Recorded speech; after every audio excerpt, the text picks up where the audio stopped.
Hello everyone, स्वागत है आपका home science classes with SR में।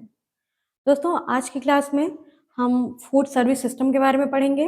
टाइप्स ऑफ मेन्यू के बारे में हमने पहले की क्लास में पढ़ा हुआ है और ये देखिए एक स्लाइड है, इसमें मैंने आपको डायग्राम के मेथड से बताया हुआ है। आप चाहें तो इसका स्क्रीनशॉट भी ले सकते हैं और इसको समझ भी लीजिए, क्योंकि आपको पता है कि रिवीजन क्लास चल रही है, तो इसमें हम टू द पॉइंट चीज़ों को पढ़ रहे हैं, हम बहुत डिटेल में नहीं पढ़ रहे हैं। ठीक है, तो चलिए आइए जल्दी से रिवीजन करते हैं। फटाक से देखिए आप लोग क्या क्या चीज़ें हैं जो आपको इसमें रिवाइज करनी है। ठीक है, सबसे पहले देखिए कि फूड सर्विस सिस्टम के कितने टाइप्स होते हैं। बेसिकली फूड सर्विस सिस्टम क्या होता है, एक ऐसा सिस्टम होता है जहाँ पे अलग अलग इंस्टीट्यूट्स में अलग अलग जगहों पे कैसे सारी चीज़ों को, जैसे मेन्यू से लेकर के फूड को असेंबल करना, फूड प्रिपेयर करना, उसको डिस्ट्रीब्यूट करना, इन सारी चीज़ों को मैनेज किया जाता है। तो बेसिकली ये क्या कहलाता है, आपका फूड सर्विस सिस्टम कहलाता है। ठीक है, इसके अंतर्गत आपके टोटल 4 मेथड्स हैं। पहला है हमारा कन्वेंशनल, दूसरा है हमारा कॉमिशरी, जिसको कि हम सेंट्रलाइज्ड मेथड भी कहते हैं, ध्यान रखिएगा। तीसरा है हमारा रेडी प्रिपेयर और चौथा है हमारा असेंबली मेथड। ठीक है, तो देखिए सबसे पहला कन्वेंशनल मेथड है। कन्वेंशनल को हिंदी में कहते हैं परंपरागत।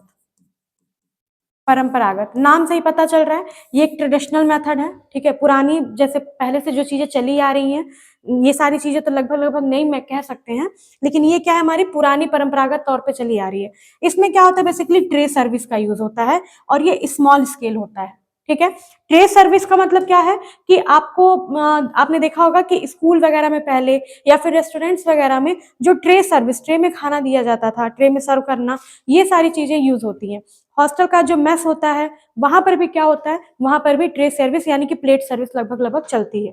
ठीक है, तो ये आपका हॉस्पिटल्स में, एक मिनट, ये कहाँ कहाँ यूज होता है आपका, ये बेसिकली आपके हॉस्पिटल्स में और रेस्टोरेंट्स वगैरह में भी ये मेथड जो है आपका यूज होता है, यानी कि फूड सर्विस सिस्टम। इसमें मेन चीजें याद क्या रखनी है आपको, पहला पॉइंट कि ये ट्रेडिशनल मेथड होता है, दूसरा पॉइंट कि इसमें ट्रे सर्विस यूज होता है, और तीसरा क्या कि ये स्मॉल स्केल होता है। ठीक है, स्मॉल स्केल होने के कारण फायदा क्या होता है कि खाना जो होता है वो कुक एंड चिल, यानी कि हॉट एंड कुक दोनों, जो भी हमारा भोजन है हॉट एंड चिल दोनों मेथड से हमें मिलता है। ठंडा चाहिए तो ठंडा भी हमें तत्काल मिल सकता है, और अगर भोजन गर्म चाहिए तो इसका यही फायदा होता है कि कुक किया गया और तत्काल उसको सर्व किया गया। रेस्टोरेंट्स में भी क्या होता है, रेस्टोरेंट में भी यही मेथड होता है। ठीक है, तो ये हमारा क्या है, कन्वेंशनल है। दूसरा मेथड है हमारा कॉमिशरी मेथड, इसको हम सेंट्रलाइज भी कहते हैं। ठीक है, सेंट्रलाइज्ड, कई बार नाम सेंट्रलाइज्ड से आता है, फिर कई बार कॉमिशरी सिर्फ टर्म दे देता है आप, तो इसलिए आपको ये दोनों नाम पता होने चाहिए, दोनों नाम याद रखिएगा। ये क्या है आपका, ये आपका बल्क फूड सिस्टम है। बल्क फूड सिस्टम का मतलब कि जहां पे बहुत ज्यादा मात्रा में, लार्ज स्केल, बहुत अधिक मात्रा में खाना बनाया जाता है, यानी कि ये क्या होता है, यहाँ पे एक सेंट्रल किचन होता है, इसी कारण इसे हम क्या कहते हैं, सेंट्रलाइज फूड सिस्टम कहते हैं। सेंट्रल किचन के द्वारा फूड का डिस्ट्रीब्यूशन होता है, यानी कि एक जगह खाना बनता है और जो भी इंस्टीट्यूट है, जो भी चेन इंस्टीट्यूट हैं, वहां पर इनको डिस्ट्रीब्यूट किया जाता है। ठीक है, इसी कारण से हम इसे क्या कहते हैं, सेंट्रलाइज्ड या केंद्रीकृत भी कहा जाता है। ये क्या है, आपका लार्ज स्केल मेथड है। इसमें सैटेलाइट के सिस्टम से, सैटेलाइट सिस्टम के द्वारा भोज्य पदार्थों को पहुंचाया जाता है अलग अलग इंस्टीट्यूट में। सैटेलाइट का मतलब कि नासा वाला सैटेलाइट नहीं, सैटेलाइट सिस्टम का मतलब कि एक जगह से दूसरी जगह इसको ट्रांसपोर्ट भी किया जाता है। ठीक है, जैसे अगर इसका एग्जाम्पल देखा जाए, इन दोनों के एग्जाम्पल्स भी देख लीजिए आप, इसके तो हो गए। ठीक है, इसके सैटेलाइट सिस्टम में एग्जाम्पल सबसे बेस्ट अगर कोई एग्जाम्पल है तो वो क्या है, एयरलाइन। एयरलाइन में आपने देखा होगा कि फूड जो होता है वहां पे प्रिपेयर नहीं किया जाता है, वहां पर जो फूड होता है वो ऑलरेडी लगभग लगभग प्रिपेयर होता है और उसको वहां पे हम पहुंचाते हैं, यानी कि एक सेंट्रल किचन होता है, वहीं से सारे पैसेंजर्स के पास हमारा फूड जो होता है वो डिलीवर किया जाता है। तो इसलिए एयरलाइंस में इसका ज्यादा यूज किया जाता है। फिर आपके हॉस्पिटल्स में भी ये यूज होता है। हॉस्पिटल्स में भी अलग अलग पेशेंट की अलग अलग रिक्वायरमेंट के अकॉर्डिंग एक सेंट्रल किचन से भोजन बनता है और उसको अलग अलग जगहों पर पहुंचाया जाता है। ठीक है, इसके बाद हमारा क्या है, चेन रेस्टोरेंट। चेन रेस्टोरेंट का मतलब क्या है, जैसे कि आप मैकडोनल्ड्स को जानते हैं, आप डोमिनोज को जानते हैं, तो इनकी जो भी बिग ब्राउन वगैरह हो गया, ये सारे क्या है, ये चेन रेस्टोरेंट्स है, यानी कि लगभग लगभग भारत के, विदेश के हर कोने कोने में इनके रेस्टोरेंट्स हैं। तो इनकी जो एक फेमस चीज होती है वो क्या होती है, जो भी इनका प्रोडक्ट है वो हर जगह लगभग लगभग सेम जैसा ही होता है। तो ये भी क्या है आपका चेन रेस्टोरेंट के अंतर्गत इस तरह से, यानी कि एक जगह चीजें बनती हैं और वहीं से ऑल ओवर डिस्ट्रीब्यूट किया जाता है। तो यहाँ पे सेंट्रल किचन का यूज होता है। ठीक है, तीसरा जो है आपका, तीसरा क्या है आपका, रेडी प्रिपेयर। तीसरा मेथड कौन सा है, तीसरा मेथड है आपका रेडी प्रिपेयर। रेडी प्रिपेयर का मतलब क्या है, जो बना हुआ हो। ठीक है, जो पहले से ही बना हुआ हो। तो ये क्या होते हैं, बेसिकली आपके जो फ्रोजन फूड्स होते हैं, फ्रोजन फूड क्या होते हैं, इन फूड जो पदार्थों को जो रेडी प्रिपेयर होते हैं, इनको पहले से बना करके रख दिया जाता है, फ्रिज के माध्यम से ठंडा करके रखा जाता है, ठीक है, जिस वजह से इन्हें हम क्या कहते हैं, फ्रोजन फूड कहते हैं। ये दो मेथड होता है इसमें, एक हमारा होता है कुक चिल्ड मेथड और दूसरा होता है कुक फ्रीजर मेथड, ठीक है।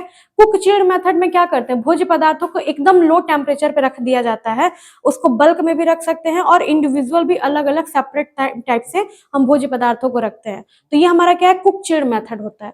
कुक फ्रीजर मेथड क्या है कि जैसे नॉर्मली हम घरों पे फ्रिज में रखते हैं, अपने भोज्य पदार्थ बना करके रख देते हैं।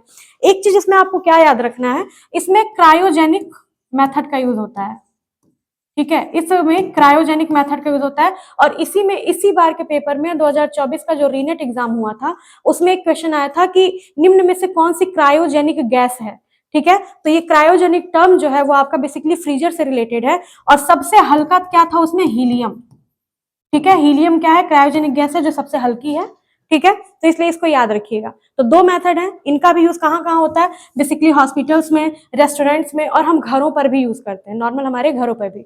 एक फ्रोजन फूड का अगर एग्जांपल देखें तो मकेन्स होते हैं ना, मकेन्स जो अलग अलग पकौड़ी कह सकते हैं, फ्रिटर्स कह सकते हैं, जो फ्रोजन फ्रीज में रखा रहता है। मटर जो आता है आपका, जो हम पनीर में डाल करके खाते हैं, ये क्या है, ये सारे के सारे फ्रोजन यानी कि सिक्योर किए जाते हैं, ताकि इनमें सेल ग्रोथ ना हो, सेल के द्वारा ये डैमेज ना हो सके, ठीक है, फूड स्पॉइलेज ना हो।